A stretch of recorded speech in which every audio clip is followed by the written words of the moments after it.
You should have done this differently. You failed to manage this properly. If I were you, next time I would do it differently. I would do it this way. How would you feel about receiving such a feedback? Would that be encouraging or constructive enough for you to work on what this feedback is about? Maybe not. Giving a negative feedback can be a challenging task for both the person giving the feedback and the receiver of that feedback. Either as a manager, a spouse, or a coach, when the time comes to give a negative feedback, I often worry about hurting the other person's feelings, coming across as authoritative and not wanting to demotivate or discourage people. And as a receiver, I tend to perceive feedback as personal criticism and a threat to my self-efficacy or self-worth.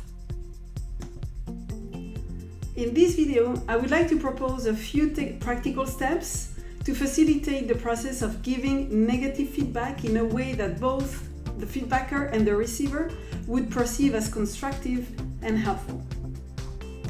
But before that, I would like to mention 3 concepts that we know are useful in the context of constructive feedback giving. The first one is about considering emotions and the point of view of the person receiving the feedback. The second concept is about viewing the feedback as an opportunity for growth and learning. And the third one is about identifying and celebrating positive attributes of the receiver's work or strengths. Step number 1, accept internal discomfort. If you experience feelings like stress or worry about the idea of critiquing the receiver, you may practice observing and accepting this internal discomfort.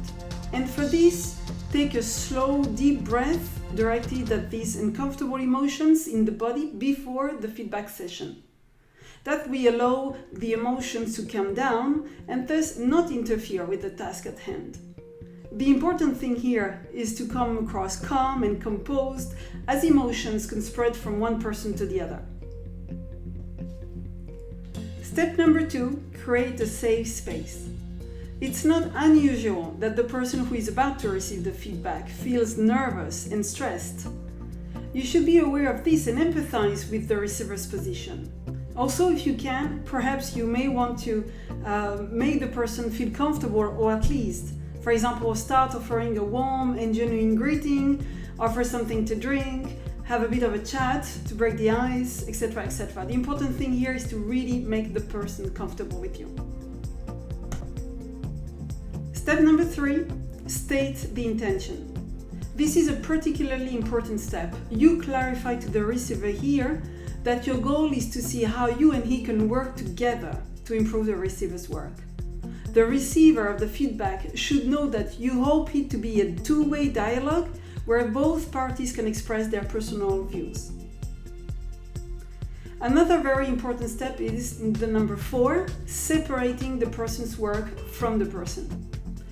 Arguably, one of the things that make receiving feedback the most difficult is that the feedback is often taken as a personal critique. So take a moment to clarify that you are evaluating the receiver's work and not the receiver himself. For example, you could say something like, "The feedback I'm providing to you today is not personal feedback. It has everything to do about your work and not who you are as a person." Step number 5, reframe the amount of feedback as an indication of care. It might be that you have a lot of critical feedback to give, so in these instances, highlight your level of care by saying something like, "I'm being thorough here because I care about this. Your work really matters to me." Step number 6, encourage a growth mindset. Highlight the possibility to view this feedback as an opportunity for growth and learning, and integrate this type of language into your comments. Give praise wherever you can and instill a sense of hope and faith in the receiver's capability for change and improvement.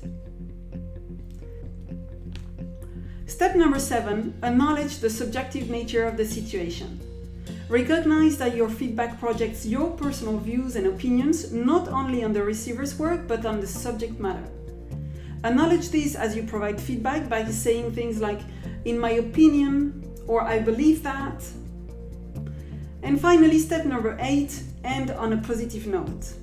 Conclude the feedback session by highlighting and celebrating positive attributes of the receiver's work. Express your joy in what the receiver did well. So as a conclusion, providing negative feedback doesn't have to be necessarily a source of stress or worry.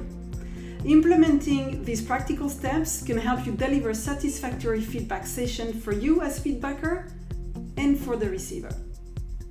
I've got a question for you. Based on your experience as a receiver of feedback, what step do you think is most of the time overlooked by the feedbacker? Thank you for sharing your answer in the comments field in this video. If you want to know more about giving negative feedback positively, please let me know. You can certainly reach me out through my webpage. You've got the link in the description of this video. And of course, you are more than welcome to join my group in Telegram, link for you. Stay tuned for another video. Bye-bye.